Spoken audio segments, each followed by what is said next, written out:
अब उस आदमी की उम्मीदें बढ़ने लगी। उसने ऐसा मान लिया कि सृष्टि उसके पास आ जाएगी। किसी ट्रेनिंग का बहाना करके अपने पति का घर छोड़कर वो दिल्ली चली गई उस आदमी के साथ रहने। तब तक उसका पेट भी दिखने लगा था।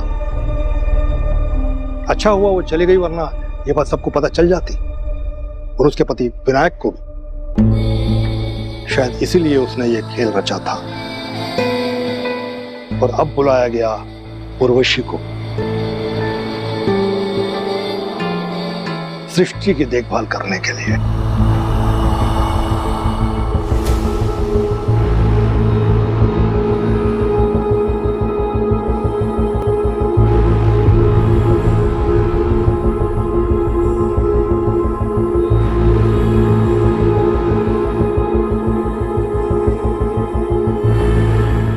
और सृष्टि ने तो मानो जैसे उस आदमी के दिमाग पर पूरी तरह से काबू कर लिया हो।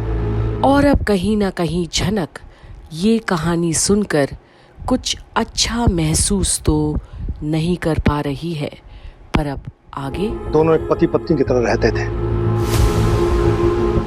वो आदमी अपने बच्चे के जन्म को लेकर बहुत एक्साइटेड था। उसने बहुत ध्यान रखा सृष्टि का, खूब पैसा खर्च किया उसकी देखभाल पर। और फाइनली एक दिन सृष्टि ने उसके बच्चे को जन्म दिया।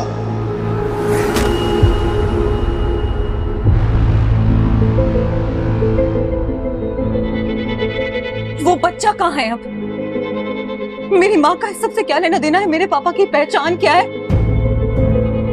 आप बताइए मुझे, जवाब दीजिए मुझे। धैर्य रखो बेटा, शांत रहो और इस कड़वे सच को अपनाने की कोशिश करो। सृष्टि उर्वशी के पास अपने बच्चे को छोड़कर चली गई।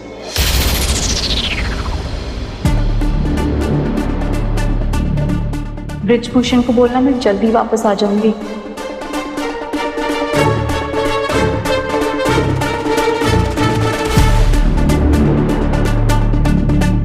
और ये सबसे बड़ा सच, वो राज जो सिर्फ उर्वशी, सृष्टि और ब्रिजभूषण के बीच थी।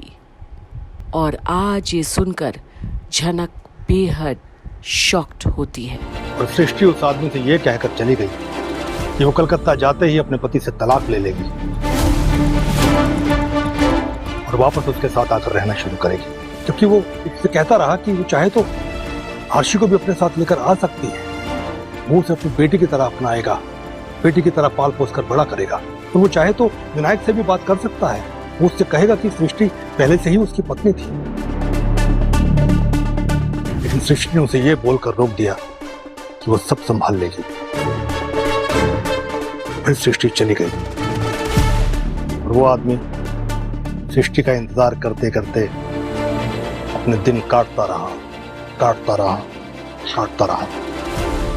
ऐसे समय में उसका वो रिश्तेदार आया जिसने उसका सब कुछ छीन लिया। और वो ऐसा इसलिए कर पाया क्योंकि वो दोनों एक जैसे दिखते थे। और अब झनक को लगता है बहुत बड़ा झटका। आखिर घूम फिर कर कहानी आज के दिन की बात पर आ ही गई है और उसका मुंह खुला का खुला रह जाता है।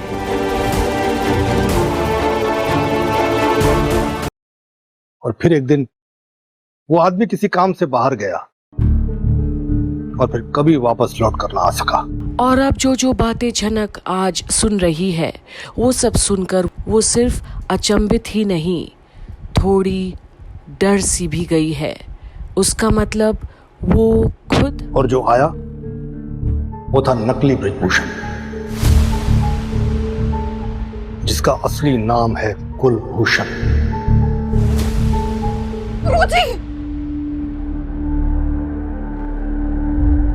कमाल की बात तो यह है कि उर्वशी भी उसको नहीं पहचान पाई,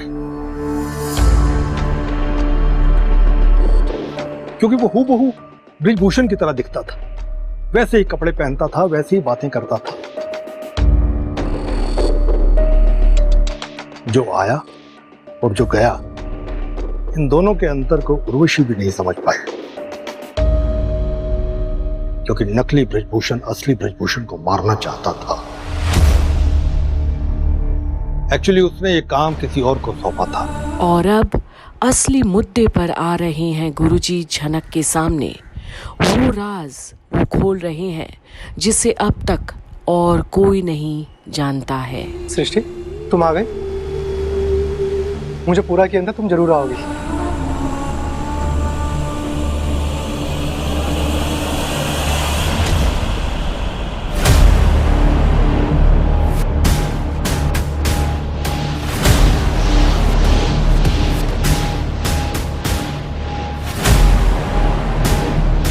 हेलो ब्रदर।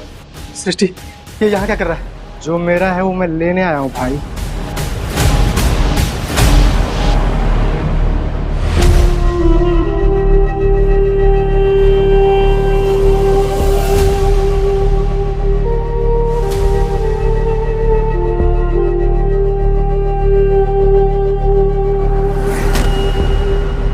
और फिर एक दिन उसका एक खास दोस्त जो एक डॉक्टर था, उसने उसकी जान बचाई। और अब जाकर झनक के समक्ष पूरी कहानी सामने आई।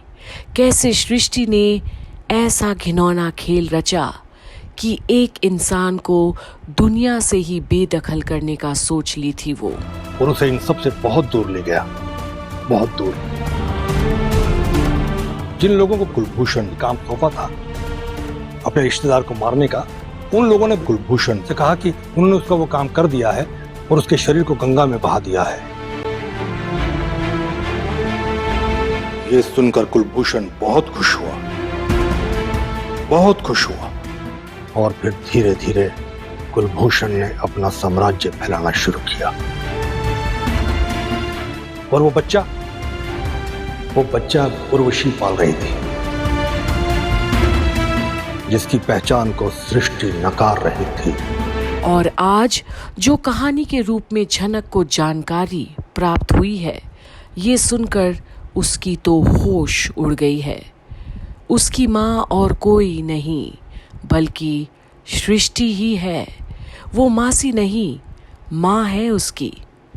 और अब हिसाब किताब करना, अपना वजूद को एक नया पहचान दिलवाना अब सिर्फ और सिर्फ झनक के हाथ में है। और वो ये काम अब कैसे करेगी, ये भी देखने के लिए आप बने रहिए कंप्लीट बॉलीवुड पर।